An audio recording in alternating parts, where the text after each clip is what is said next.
Jusqu'à la prochaine. Bonjour. Bonjour. Ravi de vous voir, cher ami. On se voit après.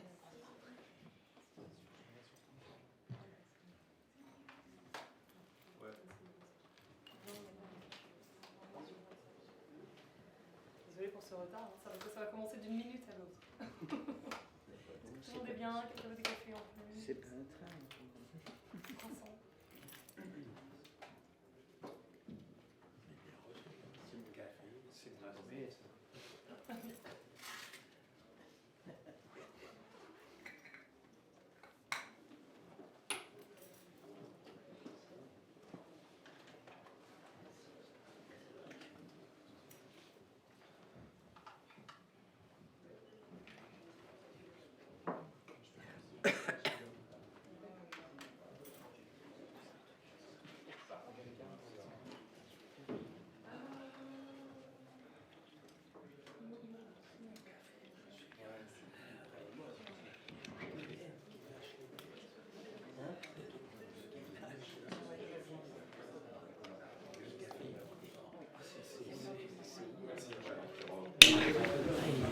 Ok, c'est bon.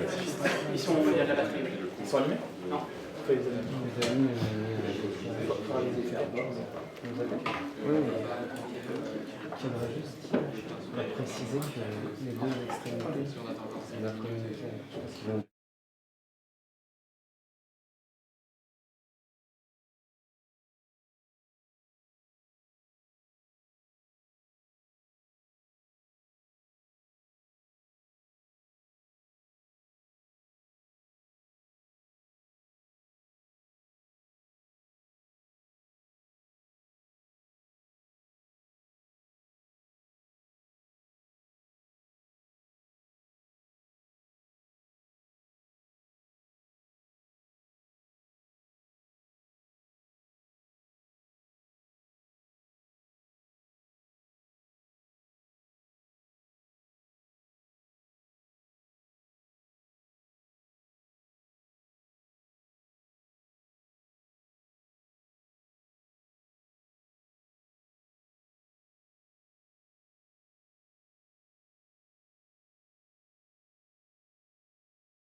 toutes et tous d'être venus ce matin pour cette conférence de presse de l'équipe européenne de défense de Julian Assange, qui a été utilement rejointe par de précieux soutiens du Parlement européen et aussi de Henri Leclerc, qui vient nous apporter sa voix.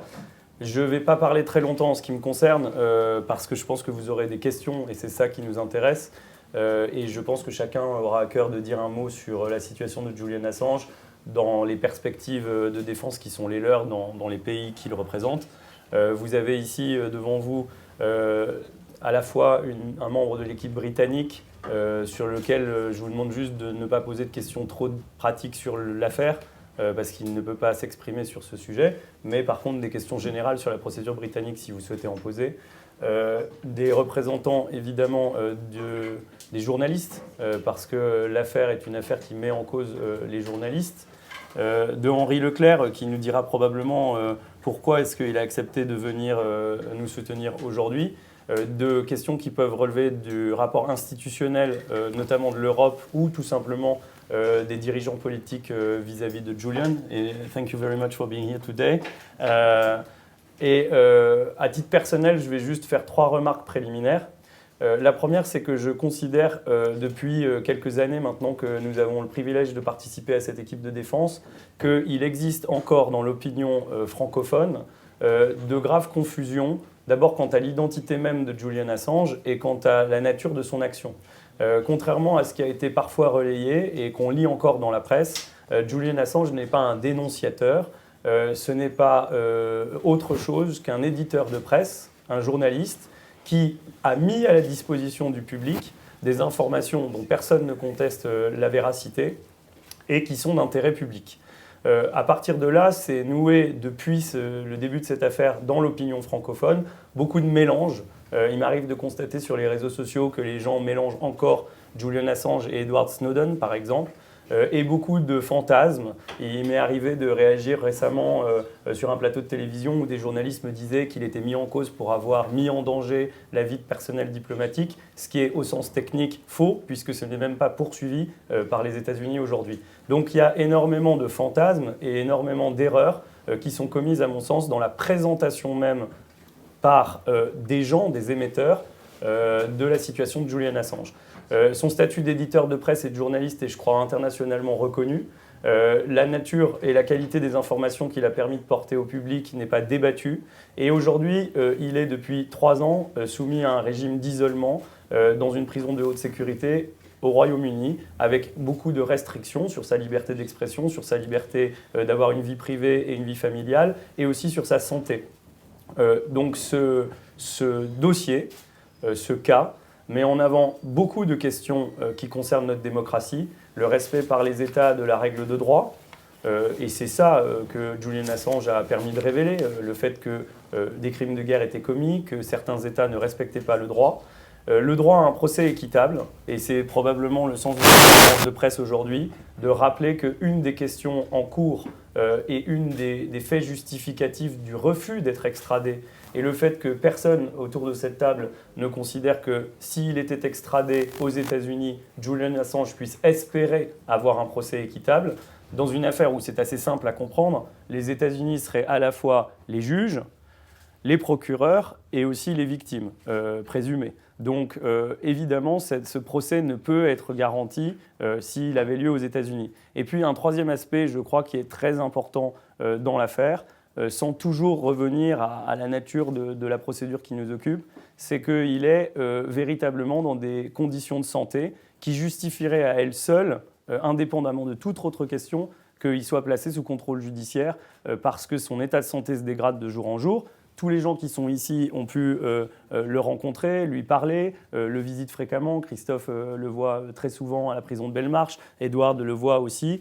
Et on peut témoigner d'un homme qui est soumis à un régime carcéral extrêmement dur, extrêmement disproportionné, même à raison des faits qu'on lui reprocherait dans un monde théorique, et pour lesquels nous n'avons de cesse de demander aux dirigeants, aux institutions, aux hommes politiques et à l'opinion publique de dire qu'aujourd'hui, sa détention provisoire à la prison de Belmarsh ne se justifie par rien, si ce n'est une forme d'acharnement et de harcèlement, voire même de torture psychologique. Pour reprendre les termes de Nils Metzger, Et à ce titre-là, je vous invite tous, représentants de la presse, à vous informer à la source des choses, à savoir le livre qui vient de sortir par Nils Metzger. Pour être simple et vous le résumer, Nils Metzger n'est pas un pro-Assange, il n'est pas un soutien d'Assange à l'origine, il est rapporteur spécial des Nations Unies. Il a même une vision à l'origine assez hostile à Wikileaks ou au combat que menait sur le terrain journalistique Assange, mais sa connaissance progressive du dossier, de la nature de l'affaire, son analyse des pièces techniques, son analyse de la situation d'Assange l'ont conduit, j'ai envie de dire, à prendre fait et cause pour l'affaire et aujourd'hui à livrer, notamment à l'opinion publique, un livre qui résume, à mon sens, assez bien une partie des enjeux de ce dossier. Donc, véritablement, merci à vous d'être présents. Je sais que pour la presse, c'est toujours difficile de parler dans vos rédactions et j'ai envie de dire dans vos médias d'un dossier qui ne cesse de présenter des actualités. Aujourd'hui, on a essayé d'avoir un contenu véritablement informatif et pas de vendre un scoop qui serait non existant, parce que des scoops, en réalité, il y en a tous les matins. Ça fait juste 3 ans et demi qu'il est incarcéré. Et aujourd'hui, la réunion de travail que nous avons eue hier avec tous ces avocats, avec Balthazar Garzón, qui est depuis très très longtemps impliqué dans sa défense, avec Gareth Pierce, qui était présente hier, avec Edward Grange et d'autres, cette réunion de travail qui a été très fructueuse hier, nous semblait être aussi une occasion de vous réunir pour que vous puissiez poser toutes les questions. J'ai déjà trop parlé, donc je vais laisser la parole, je ne sais pas dans quel ordre, parce que c'est Christophe qui est le chef du protocole de cette conférence, mais peut-être qu'on va laisser la parole à Balthazar, qui pourra nous dire quelques mots avant que vous puissiez, après le tour de parole de chacun, poser les questions. Solo unas palabras.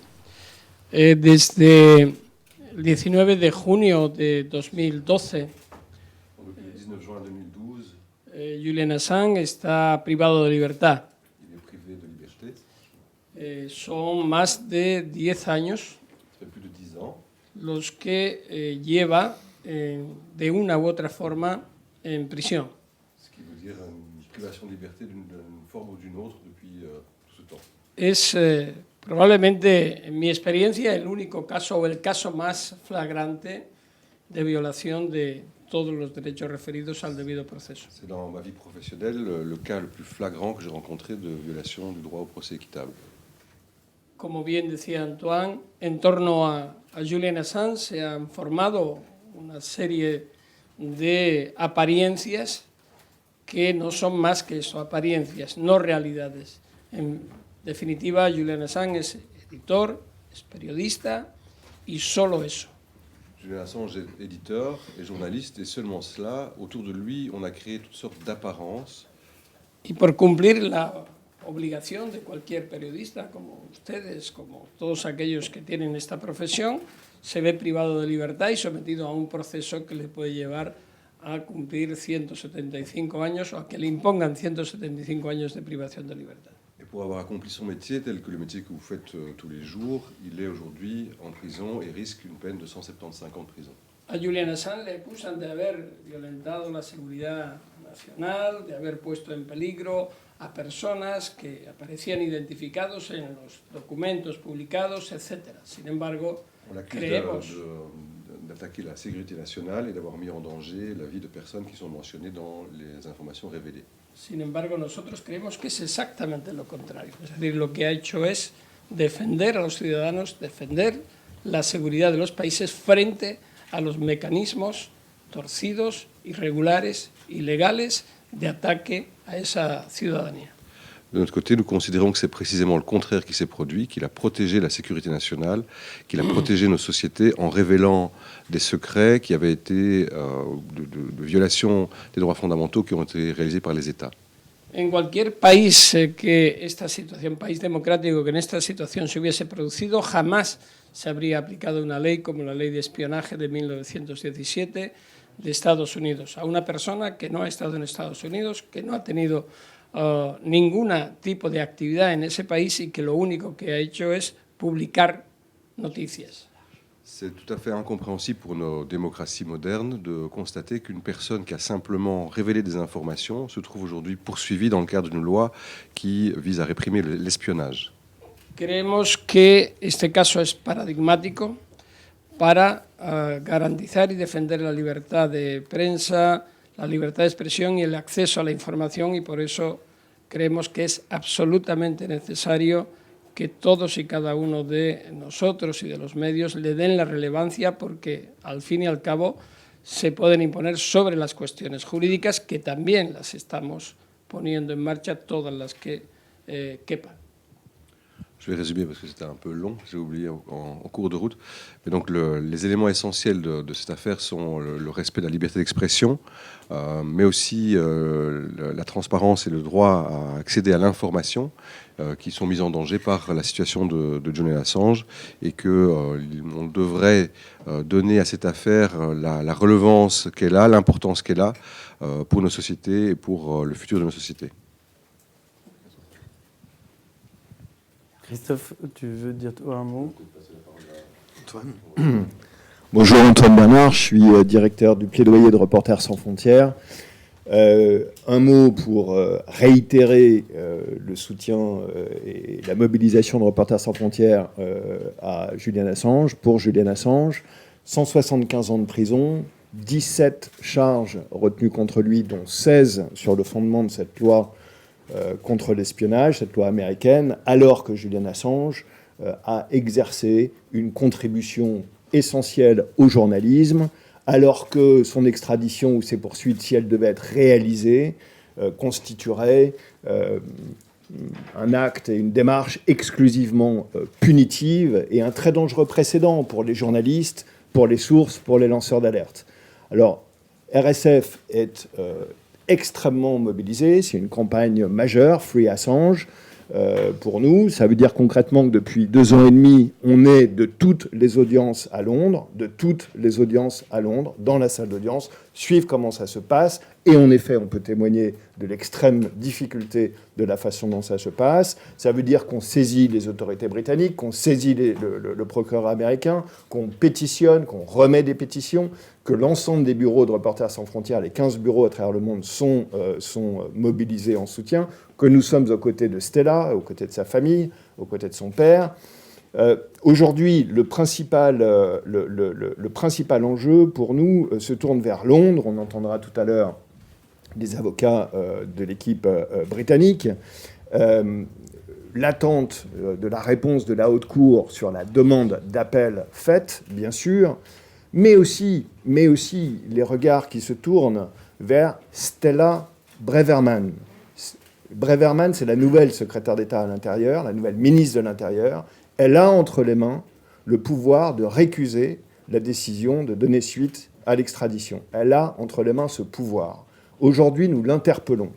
Nous avons pris la tête d'une coalition à Londres à cet effet, qui va, pour la première fois, l'interpeller directement et lui dire « Renoncez. Vous prétendez soutenir la liberté de la presse, agissez en conséquence. Renoncez. » Et puis, il y a les États-Unis et le procureur américain. Rien n'est inévitable. Rien n'est inévitable. Et nous disons aux autorités britanniques et américaines, si Julian Assange devait être extradé, quel caillou dans votre chaussure s'il se retrouve un jour sur le sol américain? Il n'est pas trop tard pour empêcher cela. Un dernier mot sur la santé de Julian. Antoine l'évoquait, Christophe l'évoquait, Balthazar l'évoquait. En effet, il va mal. Nous avons en effet toutes ces informations que vous nous rapportez. Nous entendons Stella. Sa place aujourd'hui, et ça c'est possible immédiatement, n'est pas à Belmarsh, ni dans aucune prison. Sa place est avec sa famille. Ça aussi, il peut y être donné suite immédiatement. Merci beaucoup. Good morning. Thank you for the invitation. I think it's very important to speak about Assange and raise the attention to his case. Today we are here not only to speak about the Assange freedom, but also about the freedom of everyone, I think. Assange is a symbol. It's a symbol of citizens' right to know the truth. And this is why I decided to candidate Assange for the Sakharov Prize. The Sakharov Prize is an important prize of the European Parliament, give to people from civil society that defend the freedom of expression and the human rights. And I think that Assange did and is still doing that. And we know the truth only thanks to Assange. We know the truth about the war in Iraq, about the war in Afghanistan, about the tortures, about the illegal detentions. And I think it's very important to underline the debit we have with Assange. If Assange hadn't published, we wouldn't have found out the truth. We wouldn't have discovered the victims. The victims are very important because sometimes, for example, in Collateral Murder, the documentary, a father in the official version was like a terrorist, but it was only a father that stopped his car and went to help people that were shot by the military, the US military, from an helicopter. And in this world upside down, Assange is in jail. No one thinks to the victims, and people were killed, who did the tortures, the violation of the human rights are free, are completely free.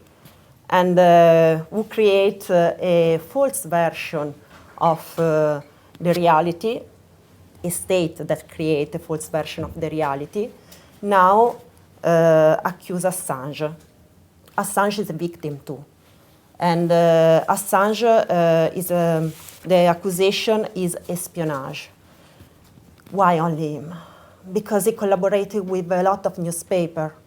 The method, the method of Assange was to collaborate with newspaper. The journalists checked the fact, and so they decided to publish them.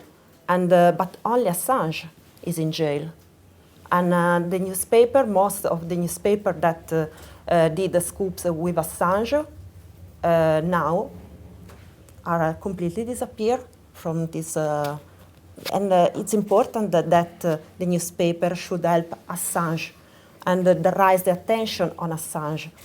And I think the accusation is also a message to the journalists, to the activists, to the whistleblowers. If you go against the power can destroy your life. And I think it's a terrible message in this period, a very terrible message. We are in a period of war, in a period of fake news. And every day we speak about the freedom of expression, the freedom of press. And we speak about the censorship of regimes, for example, Russian. And this is the way the Sakharov Prize, Alexei Navalny won the Sakharov Prize last year. But it's not a problem only of the regimes. It's a problem also in the democratic state. And Assange is a clear example of this. And I would like to underline another things, European institutions. Every day in the European institution, in Commission, in the European Parliament, in the Council, we speak about rule of law, freedom of press, but the European institutions are doing nothing for Assange. The only things we are doing are do by a single member. I decided to candidate Assange for the Sakharov Prize to try to shake the institutions, to hope that the institution woke up and take a position, an official position. It's impossible that only single members take a position about Assange. Must be the institution. And because it's not only a problem about Assange. It's a problem of the citizen right to know the truth. Thank you. Oui. Bon, alors, moi, si je suis ici, c'est parce que je suis un très vieux militant des droits de l'homme. J'ai passé ma vie à défendre les droits de l'homme et je trouve que là, nous sommes en face d'un cas qui est sans doute un des plus pathétiques. C'est sur le principe même de la démocratie et des droits de l'homme. Je rappelle ici ce qu'est une formule de la Cour européenne des droits de l'homme de Strasbourg, qu'elle ne cesse de reprendre dans ses arrêts concernant l'article 10 de la Convention. Elle dit que la liberté d'expression, liberté de la presse, mais la liberté d'expression plus généralement, vaut pas seulement pour les idées, les opinions, les informations inoffensives, mais aussi pour celles qui heurtent, choquent et inquiètent l'État ou une fraction de la population. Je crois que c'est essentiel. Nous sommes là au cœur d'un principe fondamental. Si effectivement, ce qui choque l'État américain en les circonstances, ce qui choque permet qu'un homme soit traité de cette façon et risque en plus des années et des années de prison, voire presque une prison à vie, c'est quelque chose qui remet en cause le principe même et les principes fondamentaux des droits de l'homme dans le monde. Aussi, je crois qu'il est urgent qu'on se réveille. Alors, il y a une chose que je peux dire, c'est que les citoyens en France les citoyens, les militants commencent à se mobiliser. Vous savez qu'aujourd'hui, un certain nombre d'associations envisagent de manifester, prennent des positions collectives, et là, la Ligue des droits de l'homme, dont je suis le président d'honneur, la Fédération internationale des droits de l'homme, prennent des positions très claires sur ce sujet. Mais pas seulement. Le nombre d'associations qui se mobilisent est très important, et je crois que, et ça je vous le dis, je crois qu'il commence à y avoir une véritable prise de conscience civique. Les citoyens commencent à s'approprier cette question, mais ça va lentement, trop lentement bien sûr. Mais je crois qu'effectivement, là, nous avons une menace importante, parce que si les secrets d'État, et le secret surtout qui couvre les exactions de l'État, les moments où tous les États, même les États démocratiques, dérapent, il faut que cela soit connu si on veut éviter que cela ne s'étende. Et au moment où se pose cette question, il faut que les citoyens s'emparent de cela. Parce que, sans cela, demain, si tous ceux qui révèlent ce que leur a révélé à eux, leurs investigations, ceux qui le révèlent au monde, mais c'est une garantie essentielle de la démocratie. Il ne faut pas que la démocratie ne connaisse que ce que l'État veut bien diffuser. Autrement dit, ce qui se passe actuellement, c'est un certain enjeu de la démocratie et de cette transparence qui serait nécessaire à la démocratie. Il faut donc que non seulement les professionnels, les juristes, la presse se mobilisent, mais je crois qu'il est nécessaire aujourd'hui que les citoyens se mobilisent. Je peux vous dire que ça commence.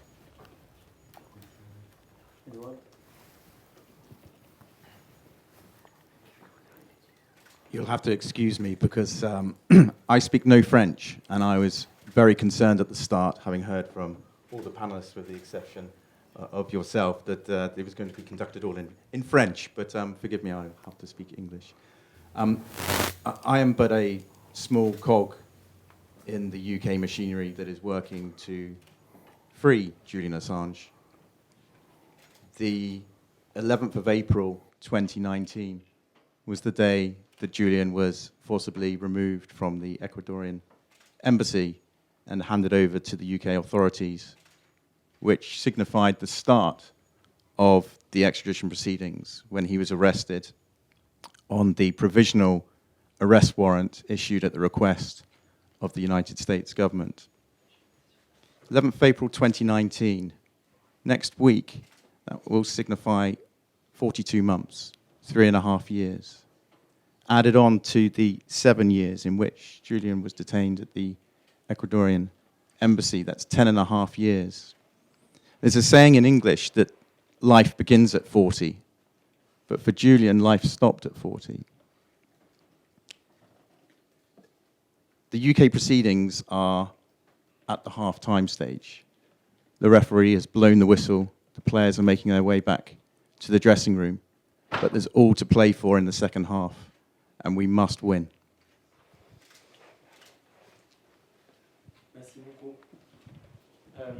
Je pense que l'enjeu maintenant, c'est de passer à des questions. Donc, nous allons répondre à ces questions si vous en avez.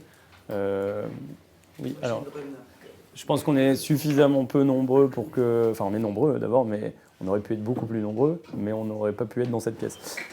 En tout cas, je pense qu'on peut juste voilà, prendre la parole très librement et sans difficulté.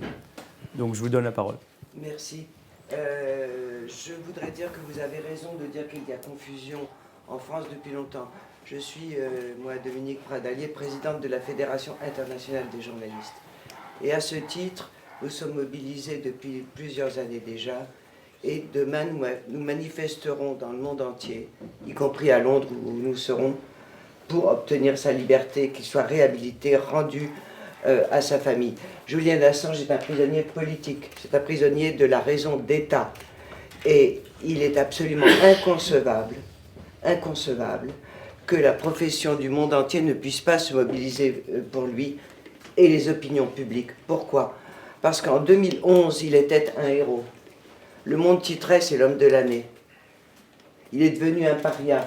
Tout le monde a, semble-t-il, oublié ce qu'il a apporté à la profession et à l'information du monde entier. Voilà, donc nous, on sera demain à Londres et je rappelle simplement qu'il est temps d'en finir avec cette confusion entretenue par les communications d'État diverses et variées, et les 600 000 membres que nous avons sont tous extrêmement mobilisés pour lui. Et ma question concerne les procédures engagées contre l'État britannique pour abus de poursuites judiciaires. Est-ce qu'on a un calendrier, comment c'est possible, etc. Nous n'oublions pas les procédures américaines, mais bon, c'est autre chose, contre la CIA.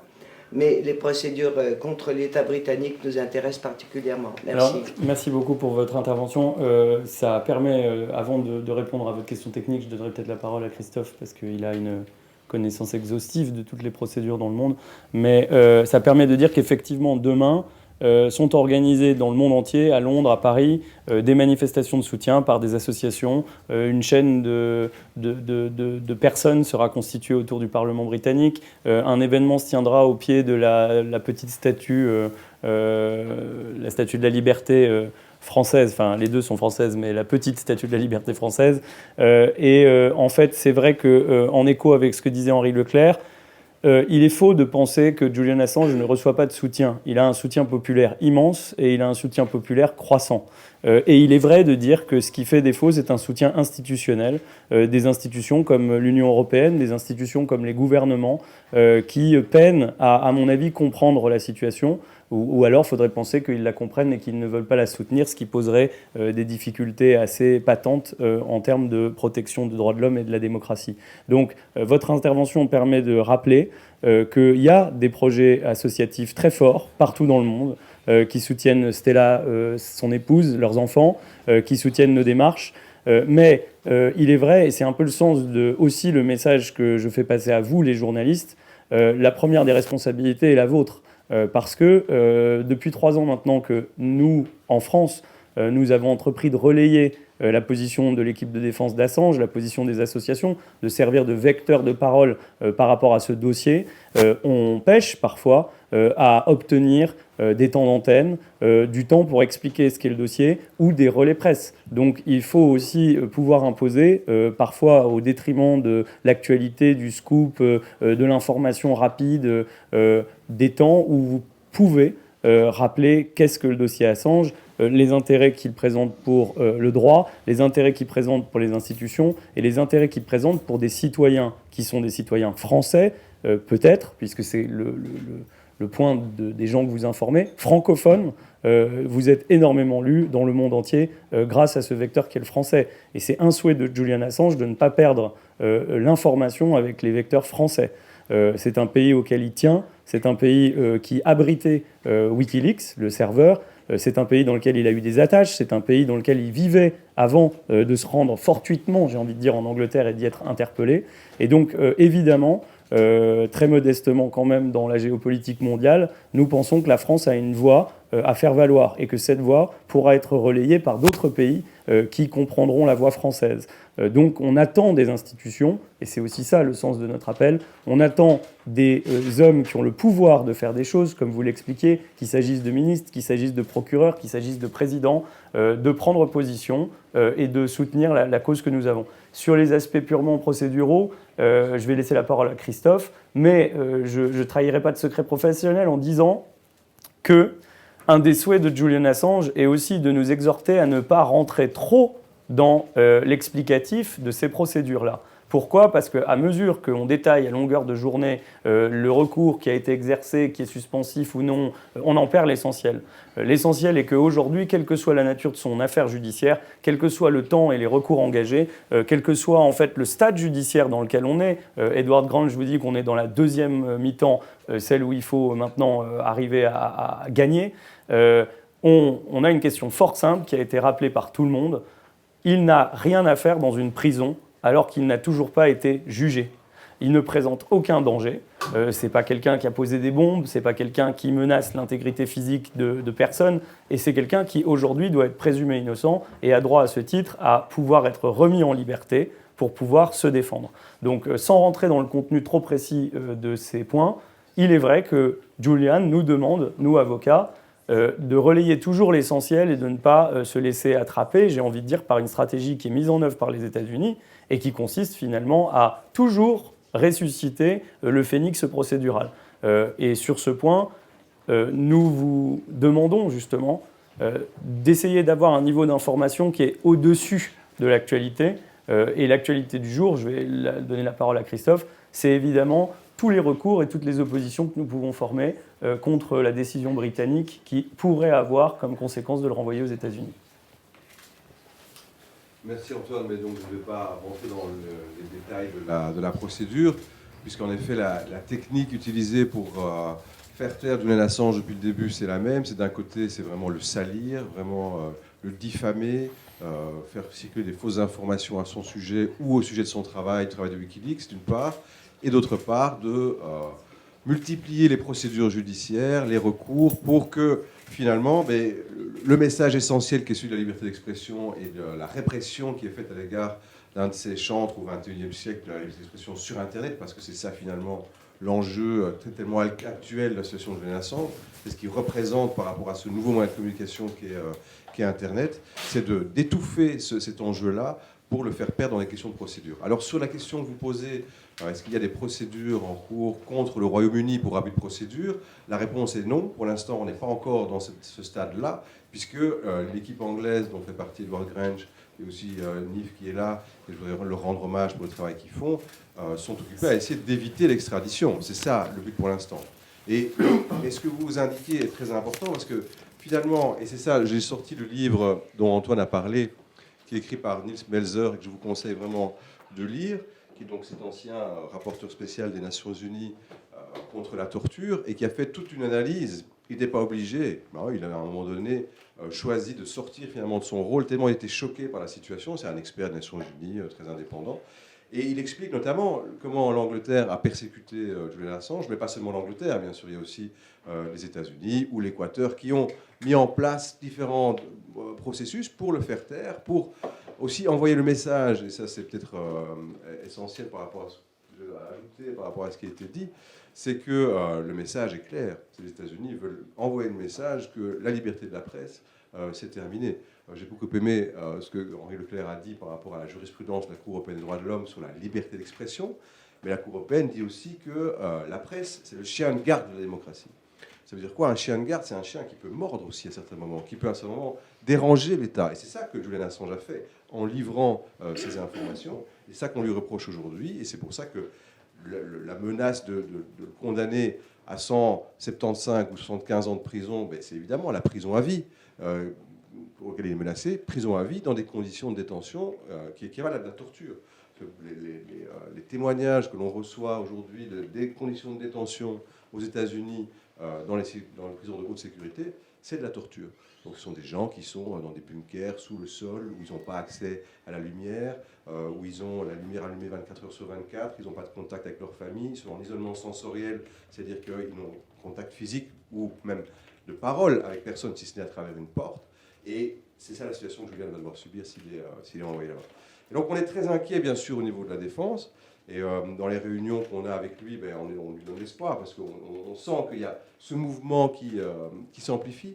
Et c'est vrai qu'au niveau institutionnel, jusqu'ici, ça a été assez faible, mais il faut rappeler quand même que, je pense grâce à l'intervention de Balthazar Garzón, Bachelet, par exemple, la commissaire des Nations Unies aux droits humains, qui vient de quitter sa fonction maintenant, vraiment en fin de mandat, elle a fait une déclaration en soutien de Julian Assange, en disant que, en effet, s'il était extradé, eh bien, il y aurait un effet sur la liberté d'expression, que les journalistes ne pourraient plus s'exprimer comme avant. Il y a aussi la commissaire aux droits de l'homme du Conseil de l'Europe. Donc, au niveau institutionnel, il commence à y avoir des prises de position, mais ce n'est pas assez. Il faut beaucoup plus, il faut que ça continue. Et c'est pour ça qu'on vous a convoqué aujourd'hui, entre autres, pour que vous puissiez être cette caisse de résonance, mais aussi ce chien de garde des morts.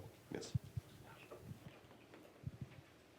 Est-ce que quelqu'un veut poser une question complémentaire sur peut-être le calendrier, peut-être les manifestations? Oui, non? Je sens que oui. Ouais, je comprends que ce ne soit pas dans votre stratégie de défense de détailler trop la procédure, mais on a quand même... Moi, j'aimerais avoir un peu plus de détails sur le calendrier des recours possibles, parce que ça va être difficile pour nous. Mais on ne peut pas, si vous voulez, faire un article que sur la liberté d'expression, etc. Il faut qu'on ait un petit peu, qu'on puisse savoir s'il y a des recours possibles ou pas, à quel point on est en fin de course ou on est dans une deuxième mi-temps.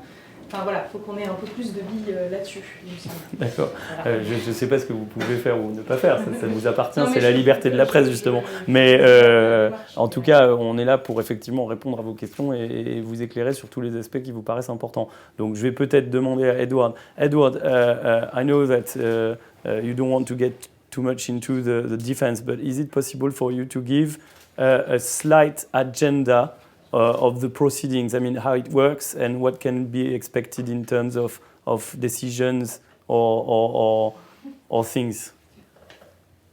Because actually what the press, I mean, what the journalist is saying is that it may be difficult if they can't envision what are the next steps that we may expect. Okay, so as I said in the introductory remarks, Excusez-moi, mais est-ce que tout le monde est anglophone et n'a pas besoin de traduction? Oui, c'est le cas. D'accord, bon, très bien. Sorry, Ed, I was just saying. So, you can... So you were being my official translator. I would be glad to. As I was saying in the opening remarks, it is but at the half-time stage.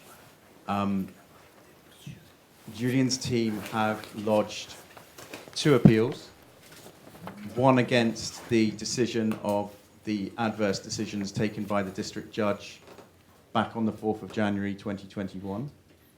And the second decision appealed is the decision of the former Home Secretary to order Julian's extradition.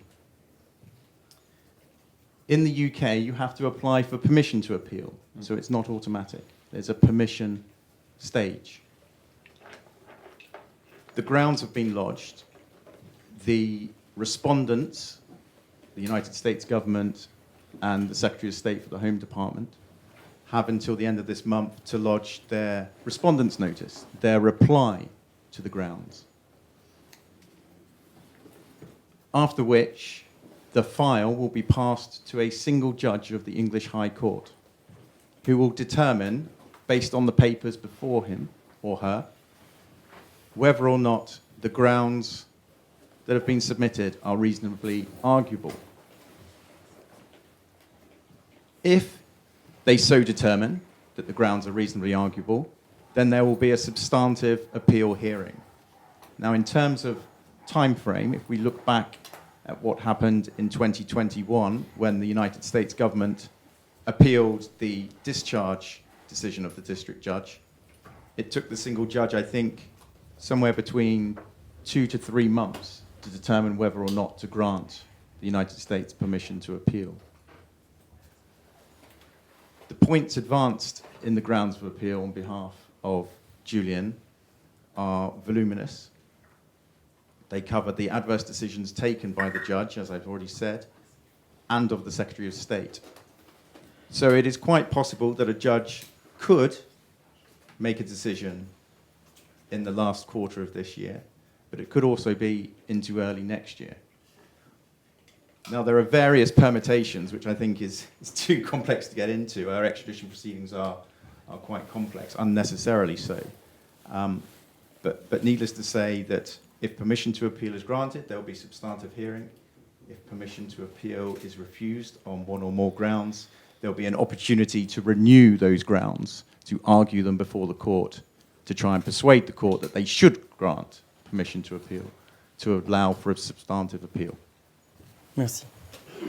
Je pense que c'était clair pour tout le monde, donc c'est la procédure anglaise, elle est comme ça.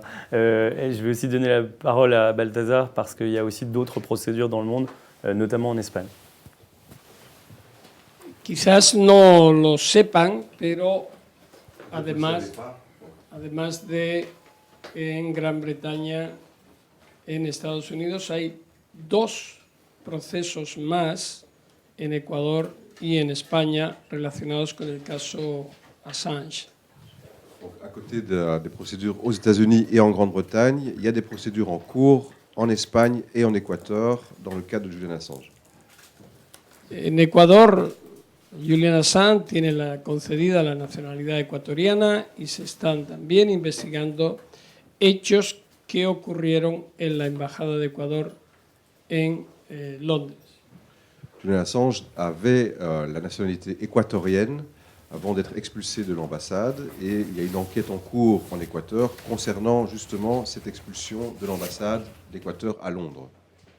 En España se investiga también el espionaje que la compañía de seguridad de la Embajada de Ecuador en Londres hacía por encargo de la CIA. Il y a également une enquête pénale contre la société de sécurité espagnole qui assurait la sécurité à l'ambassade d'Équateur à Londres pour des questions d'espionnage. Durante muchos años, las reuniones que teníamos con Julian en la embajada, él nos decía a los abogados que estaba convencido de que nos estaban espiando. Y nosotros decíamos, bueno, Julian ya está no muy bien porque ve donde no hay. Realmente él tenía razón y nosotros no. Balthazar rappelle que quand on avait les réunions à l'ambassade d'Équateur, Julian nous disait « Oui, je crois que je suis espionné » et qu'on lui disait « Julian, ça fait longtemps que tu es détenu maintenant dans l'ambassade, peut-être que tu perds un peu la raison ».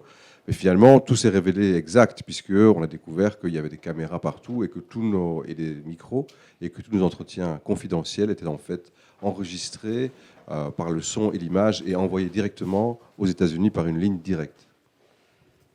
El procedimiento que hay en España demuestra, aun cuando está todavía en investigación, que los servicios de inteligencia norteamericanos estuvieron presentes de forma permanente espiando a Assange, su familia, a los abogados y, por tanto, conocían perfectamente todo lo que estábamos haciendo, las estrategias de defensa, etc.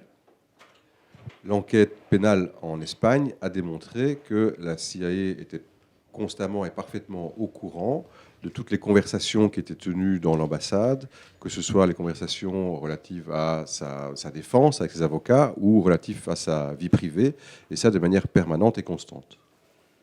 Es infinito, es abundantísimo el material que hemos conseguido interceptar en España y que demuestra esa unión, esa liaison entre los servicios de inteligencia y las autoridades judiciales norteamericanas y cómo se han utilizado esos mecanismos en contra de Julian Assange, lo que hacen claramente política la persecución del mismo.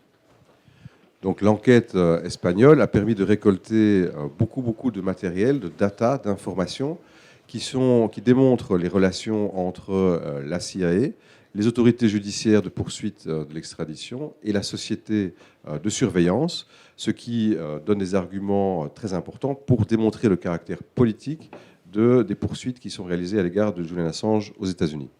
Y el ataque más evidente a la propia libertad de expresión, el ataque al periodista y cómo buscan no el proceso justo, sino que sea entregado a Estados Unidos, en donde después de 12 años de actuación del gran jurado de forma secreta, evidentemente nunca va a tener un juicio justo. Tout ceci vient démontrer que si Julian Assange est extradé vers les États-Unis, il ne bénéficiera pas d'un procès équitable là-bas, vu le caractère politique des poursuites qui sont menées, vu les irrégularités, les illégalités et les atteintes à la liberté de la presse et d'expression, et même à la liberté individuelle qui ont été réalisées dans l'ambassade, et qu'après 12 ans de procédures réalisées par le grand jury, on peut s'attendre à ce que la suite soit écrite, c'est-à-dire la condamnation.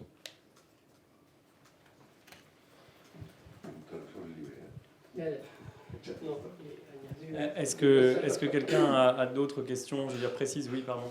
Oui, alors désolé, je vais de nouveau rentrer un peu dans le détail de la procédure, mais je ne suis pas totalement certaine d'avoir compris en fait au niveau britannique, c'est-à-dire qu'il y a un appel contre la décision de Priti Patel, ce qui est parfaitement logique, mais l'autre appel contre la décision de janvier 2021, est-ce que c'est la première décision de la juge Baretzer? Je vais essayer de vous expliquer parce que ce que j'ai compris. Alors sur le contrôle de chacun, parce que je ne suis pas avocat britannique, je crois avoir compris. En fait, la première décision, celle qui avait décidé de ne pas extrader Julian Assange, a été frappée d'appel par les États-Unis. Sur ce point de l'appel des États-Unis, un seul grounds of appeal, c'est-à-dire une seule question a été posée, puisqu'elle est posée dans le cadre de l'appel des États-Unis, qui a donné lieu à une décision de la Cour d'appel qui a infirmé la décision du premier juge. Mais elle n'a pas fermé le droit pour Julian Assange de lui-même s'opposer sur certains autres points à la décision du premier juge. Un appel a donc été déposé sur ces autres points par ses avocats britanniques. À partir de là, contrairement à la France, en droit anglais, l'appel, pour qu'il puisse être analysé, étudié et plaidé, doit être permis par un juge. Ce que vous a expliqué Edward, c'est qu'un juge sera saisi dans les toutes prochaines semaines, enfin il est déjà saisi, pardon, de l'appel des avocats britanniques. Il attend dans quelques jours l'argument en défense du gouvernement américain et du gouvernement britannique. Et une fois qu'il aura ces arguments, il prendra sa décision quant à la possibilité ou non d'audiencer une audience sur l'appel. Ce que vous a expliqué Edward, c'est que si on raisonne par analogie avec la première décision, on peut espérer que ça soit fait sous un délai de 2 à 3 mois, mais c'est un délai qui n'est pas fixé par la loi. Il peut être beaucoup plus court comme beaucoup plus long. Si le juge décide d'octroyer le droit d'appel, une affaire va se dérouler sur le fond devant la cour d'appel, où chacun pourra faire valoir ses arguments dans ce cadre. Si le juge décidait de ne pas le faire, alors il y aurait la possibilité pour les avocats britanniques de Julian Assange de demander à ce que la décision soit envisagée sous une instance collégiale. Donc, on est dans ce tunnel, on va dire, procédural, visant à savoir si la cour d'appel va se saisir de moyens dont je dis qu'ils sont beaucoup plus substantiels sur le terrain du droit que la question qui a été tranchée par la cour d'appel jusqu'à présent. Ils sont beaucoup plus substantiels parce qu'ils touchent véritablement aux droits fondamentaux. Alors que, comme vous le savez, la décision d'origine qui avait refusé l'extradition, et c'est quand même pas rien, le faisait sur un motif d'ordre médical.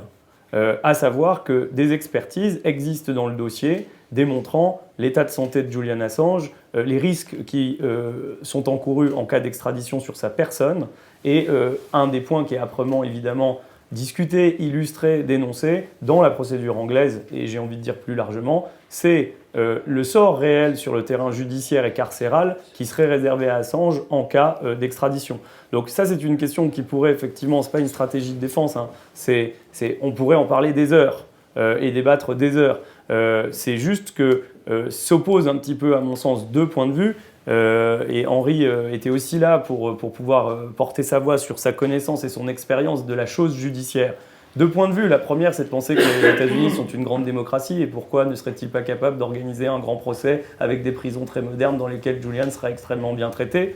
Et puis il y a un point de vue plus réel, adossé sur la jurisprudence d'instances comme la Cour européenne, la Cour panaméricaine, les rapports qui sont faits par des organisations journalistiques comme Reporters sans frontières, par la Ligue des droits de l'homme, et qui démontrent que oui, c'est une justice qui peut être merveilleuse, mais c'est aussi une justice qui connaît le pire. Et en ce qui nous concerne, on n'a aucun doute sur le fait que s'il était extradé, il serait soumis à des traitements inhumains et dégradants. C'est d'ailleurs ce qui est officiellement suggéré dans la réponse qui est faite par les États-Unis, sans rentrer sur un point trop technique.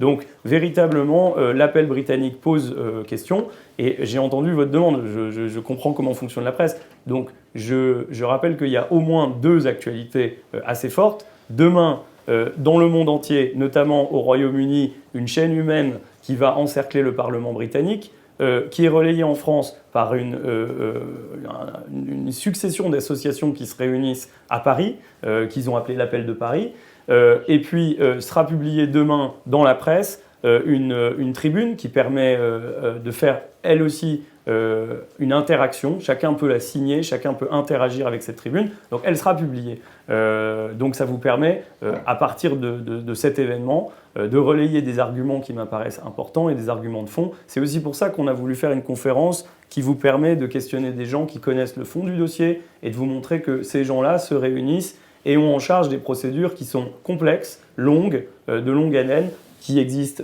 en Espagne et qui sont déterminantes, aux États-Unis qui sont déterminantes, puisque des journalistes ont aussi déposé des procédures disant qu'ils étaient espionnés. Il y a des journalistes qui ont aussi apporté des éléments très importants disant qu'on avait cherché à atteindre à l'intégrité physique de Julian Assange il y a quelques mois. Des procédures au Royaume-Uni qui sont certes complexes et techniques, mais qui existent et qui sont sérieuses. Et puis d'autres types de procédures qui seront peut-être conduites devant les instances européennes, devant les instances internationales. Donc il y a véritablement une batterie de choses. C'est pour ça que, pour vous dire, toute personne qui cherche à s'informer réellement sur cette affaire devrait lire son livre. C'est un livre qui est complet, objectif, honnête, détaillé, documenté, qui rappellera par exemple qu'il y a déjà eu des avis des Nations Unies démontrant le caractère arbitraire, comme le disait Balthazar, de la détention d'Assange. Et donc Assange devient aussi un symbole de ça, en ce sens qu'il sera de toute façon un des cas les plus topiques d'une détention arbitraire qui continue tous les jours de se dérouler. Donc je ne sais pas s'il faut trouver un point d'accroche. Le point d'accroche pour nous, comme l'a dit Ed, c'est que tous les jours, il vit une journée de plus en prison. Et tous les jours, sa santé se dégrade. Et tous les jours, nous peinons à mobiliser les gens qui sont susceptibles de l'en faire sortir. Donc on a aussi, et j'ai envie de dire, besoin de vous dans le cadre du débat démocratique. Maintenant, je ne sais pas si Henri, vous voulez ajouter un point plus large. Je crois qu'on a répondu à votre question sur la procédure britannique, enfin autant qu'on puisse le faire. Réinjecter dans le débat la question du droit à l'information, le cas n'ayant été trouvé. Exactement, la liberté d'expression, le droit d'information et tout un tas d'autres points. Alors le point aussi est de comprendre que la procédure britannique n'est pas comme la procédure française. En France, on fait des procès à ciel ouvert où les gens font des conférences de presse et on explique ce qui s'y passe pendant qu'on le fait. En Grande-Bretagne, les avocats ont une réserve. Donc c'est pour ça qu'ils ne peuvent pas faire le cas dans la presse. C'est pour ça qu'aujourd'hui, bien que ce cas existe, bien qu'en Angleterre, il va être discuté publiquement, il y a une réserve qui s'impose, à savoir qu'ils ne veulent pas, et on peut le comprendre, voire même l'apprécier, faire le cas qu'ils sont en train de défendre dans la presse, alors qu'il est actuellement soumis aux juridictions britanniques. Mais sur le fond, ce qui est important de noter, c'est que le vrai dossier n'a pas encore été tranché par la justice britannique, ce qui, à mon sens, est le sens de l'image qui est donnée par Ed, à savoir que la deuxième mi-temps n'a pas encore commencé. Oui, simplement, je voudrais dire que sur ce sujet, il ne faudrait quand même pas qu'il y ait trop de régression, parce que, en ce qui concerne le droit à l'expression en Grande-Bretagne, je me souviens quand même, parce que c'est très vieux, de l'arrêt Sunday Times de la Cour européenne, qui, justement, a dit que lorsque une question d'intérêt général essentielle était l'objet de la révélation interdite, il y avait là une protection nécessaire au nom de la liberté d'information. Cet arrêt a maintenant 30 ans, 40 ans, je ne sais plus, et je crois que ça existe toujours. Ceci étant, bien entendu, il appartient à l'équipe des avocats anglais de savoir ce qui est le plus efficace, de parler ou de ne pas parler. Et s'il ne parle pas, c'est parce qu'effectivement, il est sans doute plus prudent actuellement de rester sur un combat qui est un combat civique, très, très large à mon avis, et qu'il faut élargir. Donc aussi bien les manifestations de Londres demain, si j'ai bien compris, que la manifestation près de la Statue de la Liberté à Paris me paraissent très importantes. Et juste, juste pour être bien clair, il y aura un appel à action qui sera publié demain dans la presse et qui ouvre droit à la signature de chacun. Et on a récolté... Alors j'ai envie de dire c'est le problème et l'avantage des pétitions. Il y en a énormément dans le monde. C'est plusieurs centaines de millions de gens qui ont signé des pétitions en faveur de Julian Assange. Et je répète, c'est des centaines de millions de gens en Australie, aux États-Unis, dans tous les pays du monde.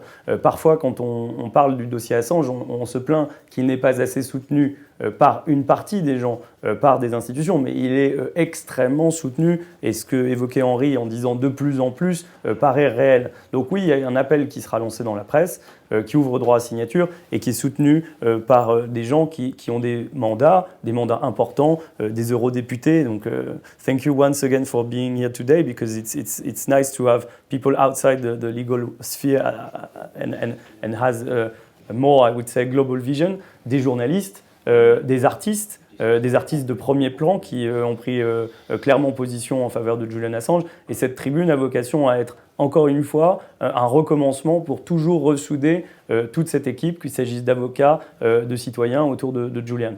Donc il est en soi important et il sera publié demain.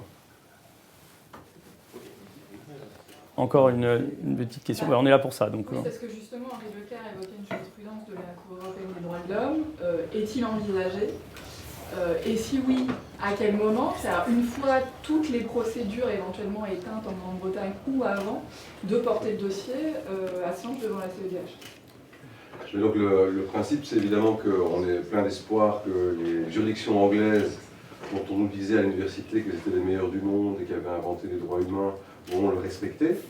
La High Court de Londres, cette institution séculaire, va prendre la décision qu'il faut, c'est-à-dire va respecter les droits fondamentaux et éviter l'extradition vers les États-Unis. Si ce n'est pas le cas, alors oui, enfin, en bout de course, quand on a épuisé, comme dit le terme, les voies de recours internes, alors on pourra éventuellement saisir la Cour européenne des droits de l'homme, mais à ce stade-ci, on reste, je dirais, actif et attentif à ce qui se passe en Grande-Bretagne et en Espagne et en Équateur par rapport à ces procédures connexes qui apportent des informations qui viennent nourrir finalement les craintes de persécution politique.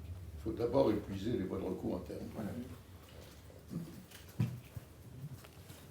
Oui.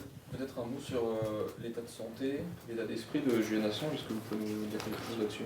Alors, personnellement, je vais vous dire quelque chose, mais qui ne va pas être satisfaisant, et peut-être que d'autres personnes qui le voient plus souvent pourront vous le dire, parce que je trouve que quand on s'exprime sur cet état de santé, c'est quelque chose qui est à proprement parler ineffable. Comme vous l'a très bien dit de manière très éloquente, Christophe, comment décrire la situation d'une personne qui se retrouve dans une salle sans fenêtre, avec une lumière du jour en permanence allumée, avec des liens avec l'extérieur qui sont au niveau du contact humain totalement inexistants, avec une parole qui va durer 30 minutes, mais sur ces 30 minutes, on va vous supprimer 15 minutes parce qu'il faut ouvrir la porte, parce qu'il faut aller chercher un café, parce que le café est à un moment autorisé puis interdit.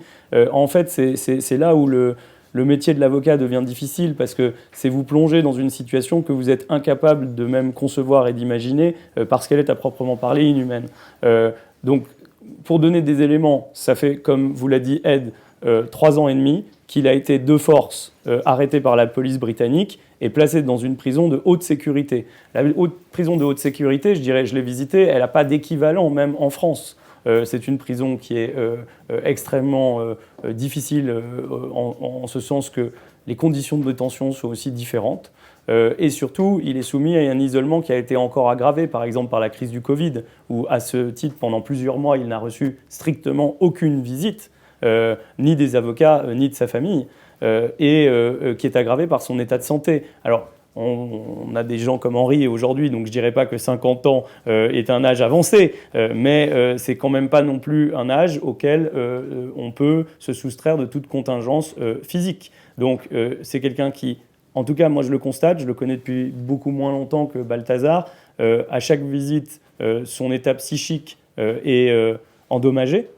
Ça veut dire que c'est toujours quelqu'un extrêmement courtois, extrêmement drôle, extrêmement intelligent, extrêmement documenté, quelqu'un qui lit, qui se renseigne sur les choses et la vie, mais qui a du mal à le faire seul aujourd'hui et qui est littéralement coupé d'un vrai contact humain. Vous savez qu'il s'est marié, mais par exemple, sur ce terrain-là, c'est impossible d'avoir une vie privée et une vie familiale quand on est en prison de haute sécurité, dans une prison quand on est considéré comme un terroriste. Donc, le fait d'en parler est quelque chose de toujours important, mais nous semble un peu malaisant, parce qu'on a toujours le sentiment qu'on va en parler mal. Je peux vous raconter une anecdote. Avec Christophe, nous sommes allés le voir le jour de la décision qui a été prise par les Britanniques de l'extrader, dont nous frappons appel, donc qui n'est pas définitive. Mais on est arrivé à cette prison à 10h du matin et on a trouvé Julian dans un état qui était un état déprimé et qui a peur en fait du sort qui lui est réservé. Au-delà de ce qu'il subit actuellement, il sait très bien qu'en cas d'extradition, son sort va encore s'aggraver. Donc on est face à quelqu'un qui n'est pas dans la position d'être un martyr en fait. Et on a essayé d'avoir une conversation à la fois technique mais aussi humaine en lui expliquant qu'est-ce qui se passait, qu'aujourd'hui par exemple on est des femmes et des hommes qui se réunissons pour parler de lui et qui essayons de continuer à avoir une vie normale alors que lui en est totalement déprivé. Et puis quand on est sorti de la prison, nos téléphones ont sonné et on a appris la décision britannique alors qu'on ne savait pas qu'elle allait tomber ni ce jour-là ni cette heure-là et qu'on n'en avait pas parlé avec Julian. Et ça nous a placés, je crois, toi et moi, hein, dans ce paradoxe humain qui est de dire on l'a laissé, on espère, à quelque chose qui est humainement acceptable, avec un dialogue, avec un petit peu de plaisanterie sur des choses humaines. Et puis là, il va apprendre ça tout seul, dans sa prison, sans la possibilité même de nous appeler immédiatement, parce qu'il faudra qu'il fasse des autorisations, qu'il choisisse qui il va appeler, qu'il ait encore une discussion technique sur quelque chose qui, bon, au jour le jour, caractérise la torture psychologique dont il est victime. Je finis là-dessus, parce que quand on parle de mots, par exemple, quand on utilise le mot torture psychologique, je comprends qu'il y a comme une forme de barrière imperméable qui dit, bon, torture psychologique, c'est 2 mots. Mais quand on sait ce que ça représente, et quand on sait que c'est, dans son cas, une réalité, on ne sait plus, nous, comment, en fait, vous attraper par la main et vous dire, avec beaucoup d'amitié, oui, il faudrait créer quelque chose qui fait que toutes les rédactions d'aujourd'hui puissent informer au quotidien de manière permanente sur l'idée que c'est insupportable de voir un homme qui n'a porté atteinte à aucune personne sur le terrain physique, privé de sa liberté depuis 3 ans et demi.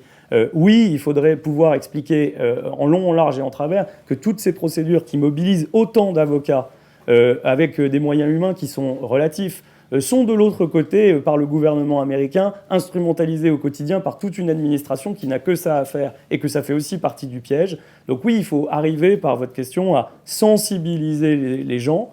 Et je crois que Henri, qui a fait ça pendant des années et des années dans des combats tout à fait significatifs, l'illustration de la difficulté de l'avocat et des hommes politiques engagés et des journalistes de faire le lien avec la réalité. Et la réalité, c'est que cet homme-là est en train de mourir et que chaque jour qui passe le rapproche d'une fin funeste qu'il ne mérite pas et qui est injuste. Voilà. Donc je réponds à vos questions avec la limite des mots, en fait, et je vous invite justement à essayer d'aller voir les conditions de détention, à être présent aux audiences pour essayer de voir que, en fait, c'est pas comme l'imaginent certains, une audience à ciel ouvert où l'homme va pouvoir se défendre. Et non, c'est un homme diminué qui a du mal à entendre ce qu'on lui dit, qui est amené le matin d'une prison juste à côté, où il arrive dans une pièce où il n'est pas préparé parce qu'il n'a pas pu voir ses avocats juste avant, où on voit bien qu'il a du mal à suivre les débats.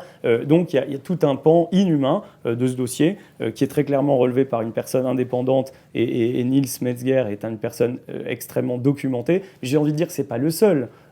Hier, nous avons discuté avec beaucoup d'universitaires, beaucoup de gens qui, petit à petit, et Henri, vous avez raison de le dire, commencent à être de mieux en mieux informés sur le dossier. Mais pardon, j'ai aussi discuté avec des dirigeants politiques français qui ont encore cette vision de c'est un dénonciateur, il y a des procédures, c'est pas clair, etc. Et là aussi, vous avez un rôle informatif fort. C'est-à-dire que si des gens qui sont dans des instances de gouvernement ne savent toujours pas de quoi on parle quand on parle du dossier Assange, là, il y a véritablement une grande difficulté. Est-ce que vous me permettez de rajouter quelques mots ? Julian Assange est un des nôtres. C'est un journaliste, il a sa carte de presse australienne, il a sa carte de presse de la Fédération internationale. Et dans toute cette affaire, en fait, c'est comme les procès Bayon en France ou dans d'autres pays. Peu importe le résultat, la punition, c'est la procédure. La punition que subit Julian Assange, c'est 13 ans de procédure. Et c'est ça. Et c'est pour nous empêcher de parler.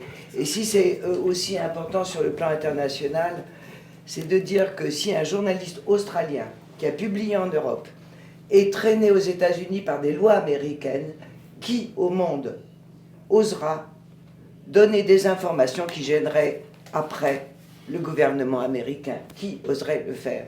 C'est pour ça que ce combat est essentiel. Merci, Maître. Est-ce qu'il y a encore des questions? Balthazar, vous vouliez ajouter quelque chose? Et je pense qu'on peut se dire que dans 5 minutes, on termine.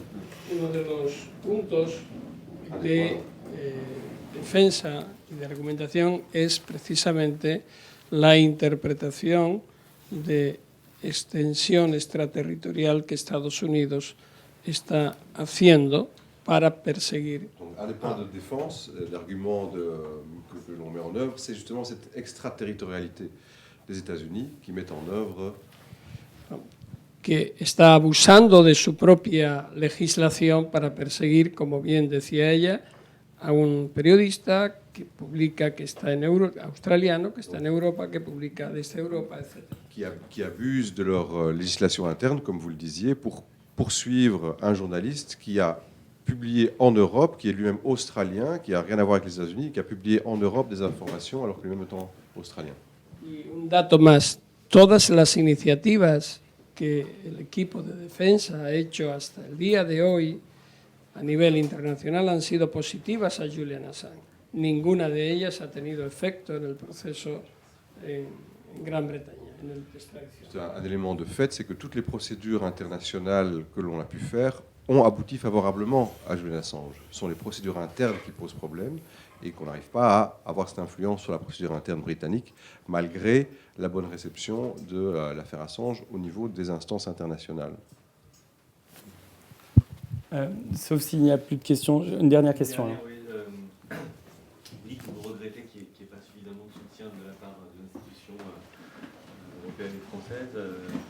Vous suggérez que peut-être les dirigeants ne comprennent pas que c'est aux journalistes qui revient le rôle de leur expliquer mieux la situation, mais que les dirigeants comprennent quand même assez bien la situation.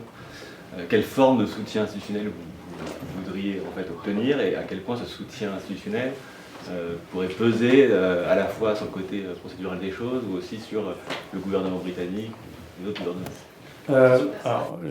Did you get the question? Okay. The question is, we have several times said during this meeting that we wish the press to be able to access elements that would allow them to inform, politicians and people who are in charge of running the institutions. And they say, basically, the people in charge know they have the elements, so why don't they act? And what can we expect and what do we wish to achieve in terms of mobilization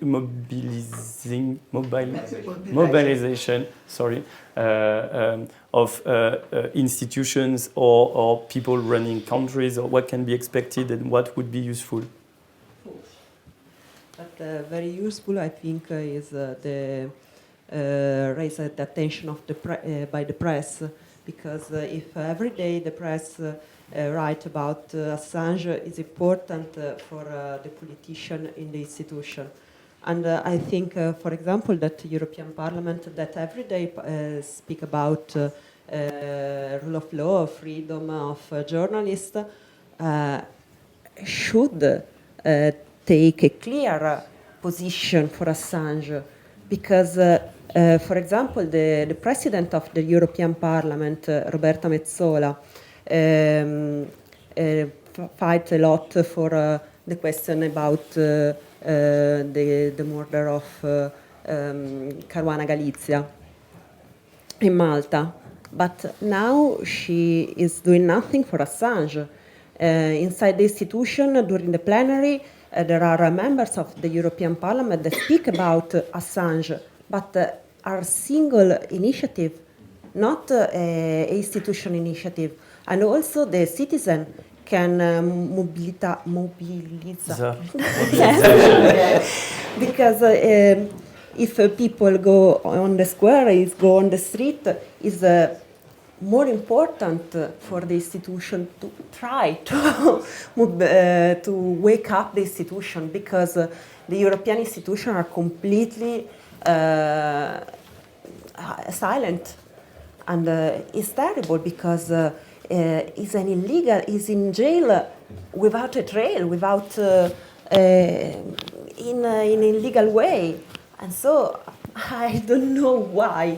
Only because the problem is from the United States and not from the Russia. Also, the Sakharov Prize last year, Navalny won the Sakharov Prize. This year, it's impossible that Assange can win the Sakharov Prize. I know. Et pour compléter, je dirais que si on veut être très pragmatique, on a, alors je ne veux pas faire de cette conférence de presse un cénacle franco-français, parce que même si on est un grand pays, on n'est pas non plus le centre du monde. On a en France une classe politique dont certains membres ont pris ouvertement parti et ont mis le cas Assange dans le centre de leurs priorités.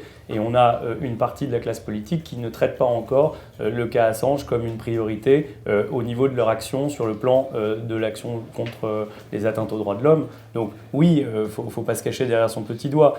Toute prise de position officielle de la France dans un cénacle ou un autre, c'est pas forcément un cénacle public, ça peut aussi être des actions qui seraient conduites sur un cénacle diplomatique, sont importantes et nous permettraient en tant que pays de nous replacer au centre du jeu de la lutte contre les atteintes aux droits de l'homme. C'est vrai qu'on peut espérer qu'on soit encore, mais je parle pour la France, mais j'ai la chance d'avoir des collègues de tous les pays du monde presque autour de nous, qu'une parole politique forte émerge pour faire comprendre aux États-Unis, et je crois que c'est lié à ce que Balthazar a dit, qu'en termes démocratiques, institutionnels purs, il n'est pas possible de se dire à la fois juge, procureur et présumé victime d'un procès. C'est le sens de la justice pénale internationale de faire des tribunaux qui sont des tribunaux internationaux pour juger des atteintes qu'on estime être des atteintes faites par des États. Donc dans ce dossier-là, il y a aussi cette réflexion qui émerge, et c'est pour ça qu'on compte beaucoup sur la communauté internationale, sur les éléments que Christophe vous a rappelés. Alors on voudrait que ce ne soit pas des gens qui finissent leur exercice ou qui ne sont plus en responsabilité qui le disent, mais ça montre aussi l'inconfort qu'il y a, c'est-à-dire des gens qui, pendant leur poste, s'abstiennent à une forme de réserve, et puis dès qu'ils ont fini leur poste, disent que c'est quand même très injuste et que ça devrait être fait autrement. Donc oui, pour vous dire les choses encore plus ouvertement, je pense qu'il peut encore y avoir un travail fort d'information des décideurs. C'est triste de le dire après tant d'années, mais je remarque que des décideurs de très haut niveau n'ont pas encore accès à tout ce qui est contenu dans ce livre, donc on va leur envoyer. Et deuxièmement, qu'après, il y a une responsabilité individuelle de chacun de prendre position sur ce terrain. Donc si c'était la dernière question, je vais profiter de ces dernières minutes d'abord pour vous remercier. Nous savons qu'il est toujours difficile de mobiliser des journalistes, des rédactions pour prendre une demi-matinée dans un agenda qui est très chargé avec beaucoup de choses qui se passent toute la journée. Donc merci beaucoup d'être présents aujourd'hui. Nous essayons et nous resterons à votre disposition complète pour avoir le maximum d'éléments pour vous permettre de publier, pour vous permettre de faire des articles, car ces articles sont le sens aussi de la défense que l'on conduit pour Julian Assange. Je me permets de remercier chacun parce que, en fait, ce sont des gens qui viennent de loin, la Belgique, l'Espagne. Oh, c'est loin quand même. Bon, vous venez de Paris, je crois. De Bruxelles, mais d'Italie. Henri, qui. Non, vous venez de Paris, mais vous venez aussi d'une certaine expérience qui vient de loin. Merci beaucoup d'être présent. Et Edward, thank you very much for being here and testifying today. I will close the session in saying one word. Cet été, après notre visite, j'ai relu le procès de Kafka. Et j'invite tout le monde à le lire parce que j'ai vu dans cette œuvre, je disais tout à l'heure qu'il y a beaucoup d'artistes qui se sont engagés pour Julian, et je voyais dans cette œuvre non pas une allégorie de la situation, mais comme un tableau réaliste de ce qu'elle dit. C'est un homme qui ne sait pas vraiment de quoi il est accusé, qui reçoit un matin une lettre qui le conduit dans les méandres d'un tribunal dont il ne connaît rien, dont il ne comprend rien, et chaque moment où il essaye de se défendre, il a le sentiment de s'enliser. Les juges ne sont pas vraiment des juges, les avocats ne sont pas vraiment des avocats, et rien ne fait sens. Et il termine, en tout cas il y a une phrase que vous avez prononcée qui est dans le procès de Kafka, il dit « Avoir un procès de ce type, c'est déjà l'avoir perdu ». Et je crois que ce que disait Ed en disant que cette première mi-temps nous a donné en fait des grandes joies, le jour où la juge britannique a décidé de ne pas l'extrader, puis des grands moments de désespoir. Et je pense qu'aujourd'hui, dans cette deuxième mi-temps, on a cette mission d'être pragmatique, de mordre, pardon de le dire, mais on ne gagnera pas ce combat en étant juste dans les clous de ce que les États-Unis semblent vouloir nous dicter, et de fédérer aussi. C'est pour ça que demain, les appels citoyens sont très importants, que les appels dans la presse restent très importants, et que la possibilité d'organiser à échéance régulière à Londres, à Genève, à Paris, à Madrid, des points presse avec vous est absolument essentiel. Donc on restera toujours disponible pour vous et on vous remercie beaucoup d'être là ce matin.